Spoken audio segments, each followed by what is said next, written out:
Hello and welcome back to my channel. Today I'm going to be talking about 3 ways that you might not know or might not have thought about that can be an indication that you might already be pregnant, although you might not be testing positive yet. If this is the first time that you've been here, thank you so much for coming by my channel. My name is Kitty. We talk about things from trying to conceive to pregnancy, birth, breastfeeding, parenting, and all of the little bits in between. We do things like a little bit crunchy over here, so if you're into that kind of thing, do make sure and stick around and check out my other videos. I will link some of my top videos down below maybe. So first of all, let's just dive right into the symptoms in saying that you may experience some, you may experience just one, you may experience all of these. And the most difficult thing in that 2-week wait while you are not yet testing positive, but maybe you are feeling like you are pregnant, is the not knowing and the fact that so many of the symptoms that you might see online can be very similar to those symptoms of PMS. So you would maybe know your period is due and you're typically going to have these symptoms. So I'm going to talk about some of the top 3 symptoms that I have noticed every single time that I've become pregnant that aren't PMS, general like PMS-y type symptoms. So let's dive right in. Okay, so the first symptom that I notice every single time that I'm pregnant is insomnia. And this is something that for me is never an issue regarding PMS. Generally, I'm a really good sleeper, but the minute that I fall pregnant, this is like one of the first signs for me. I have great difficulty not only falling asleep, but also staying asleep. And so for me, this time, it was one of the first things that I realized and that I noticed.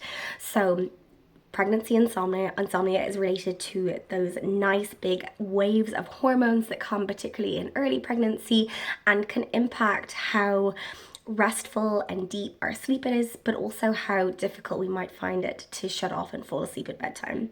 So no matter any of the things that I had been doing, magnesium foot soaks, a nice bath, a lovely wind down routine, staying off blue light, none of them helped this pregnancy insomnia. So for me, that was the first sign that I was pregnant this time around.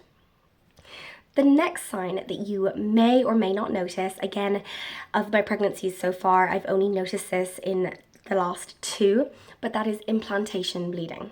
And it typically for me, if I'm due my period, I will just wake up that morning that I'm expecting my period and I will have like a significant bleed. When I have implantation bleeding, it's barely noticeable. For me, it's like maybe a little pink streak on the loo roll. For those of my mummas who are trying to conceive after loss, pregnancy after loss is no joke, and you might be a part of the gang who are regular toilet paper observers. And so for me, I'm assuming that I maybe had implantation bleeding the first time and I just didn't notice it, but certainly it's something that I observed very clearly with like pink streaking and then nothing. And that was the next indication to me that I had had implantation bleeding and that I was actually pregnant at the time. So that is the second thing.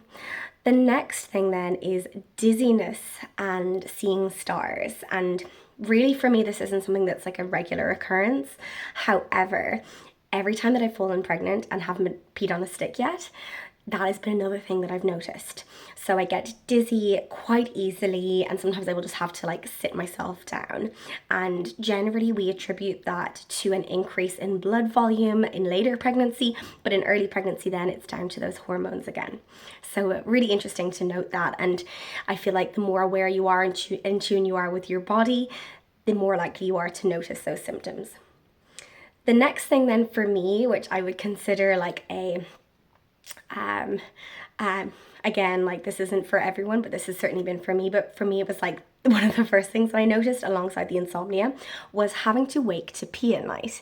And generally I would just sleep the whole way through. I wouldn't have to wake up and have a wee at all, but it might be another of the symptoms that you would notice. And that's something that happens really quickly. And, you know, often we think about this in relation to later on in pregnancy when we maybe got big pregnant uterus pressing down on our bladder, we don't have the same capacity to hold on to wee, maybe we're having kind of pelvic floor and leaking issues, but this is, for me, is a first sign of pregnancy every single time.